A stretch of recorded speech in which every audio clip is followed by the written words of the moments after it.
स्वागत है कृतिनिधि जी। आपके राष्ट्रीय अध्यक्ष आ रहे हैं, क्या तैयारियां हैं गोरखपुर में?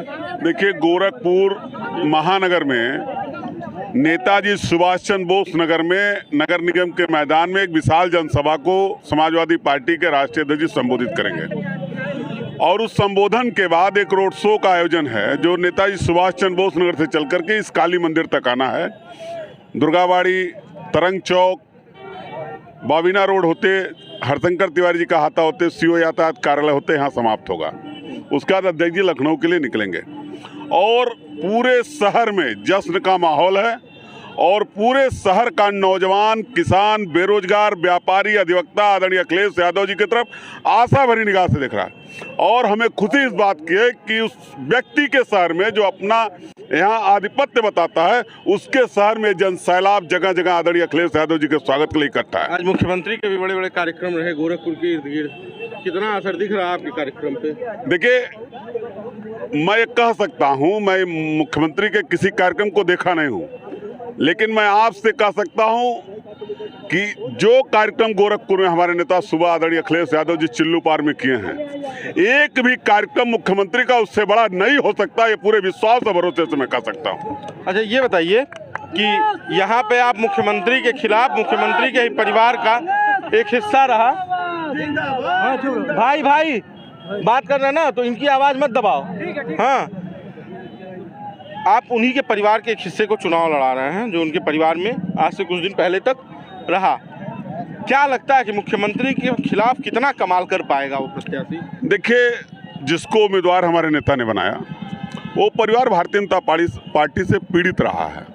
उनके पिता लगातार मदद भारतीय जनता पार्टी की किए, नेता भारतीय जनता पार्टी के रहे, मजबूत भारतीय जनता पार्टी को किए, लेकिन उनको ब्राह्मण होने का भी खामियाजा भुगतना पड़ा यहाँ। और ये बात सर्वविदित है, चाहे वो शिव प्रताप शुक्ला का चुनाव उनके खिलाफ बगावत करके होगी जिन्हें चुनाव लड़ाए हो, चाहे टीपी शुक्ला की राजनीतिक हैसियत खत्म करने का सवाल हो, चाहे अंकुर शुक्ला की हत्या के सवाल पे गोरखपुर के अंदर खामोशी रही हो उत्तर प्रदेश के मुख्यमंत्री की, या लखनऊ के अंदर विवेक तिवारी की हत्या पे जो खामोशी रही है, या खुशी दुबे को उत्पीड़न के सवाल पे जो उत्तर प्रदेश के मुख्यमंत्री की खामोशी है। ये उत्तर प्रदेश के अंदर एक माहौल बना है कि ब्राह्मण का विरोध, ब्राह्मण का उत्पीड़न इस सरकार के अंदर बढ़ा है और ब्राह्मण इस सरकार से नाराज है और वो परिवर्तन करने के लिए बढ़ा है और वो परिवर्तन अंडर करंट गोरखपुर सदर विधानसभा में दिख रहा है और हमें पूरा भरोसा है कि सुभाष शुक्ला जी बड़े अंतर से चुनाव जीतने का काम करेंगे। अंतिम सवाल आपको करते हैं कि आप कह रहे हैं कि आप मुख्यमंत्री को यहाँ हराएंगे। करहल जहाँ चुनाव निपट गया, भाजपा कह रही है कि वहाँ अखिलेश यादव जा रहे हैं। अगर दोनों मुख्यमंत्री प्रत्याशी हार जाएंगे तो मुख्यमंत्री किसको बनाएंगे?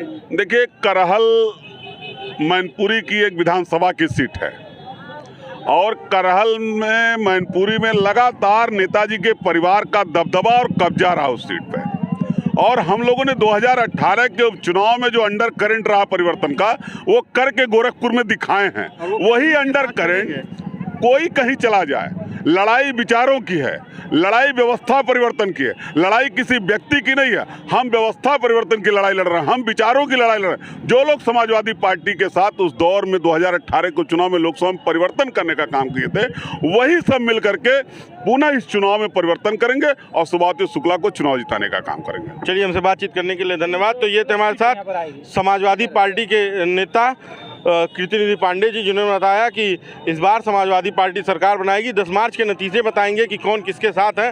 बाकी का बेधड़क न्यूज़.com आप देखते रहिए। आपको वीडियो कैसा लगा हमें कमेंट बॉक्स में जरूर बताइएगा। धन्यवाद।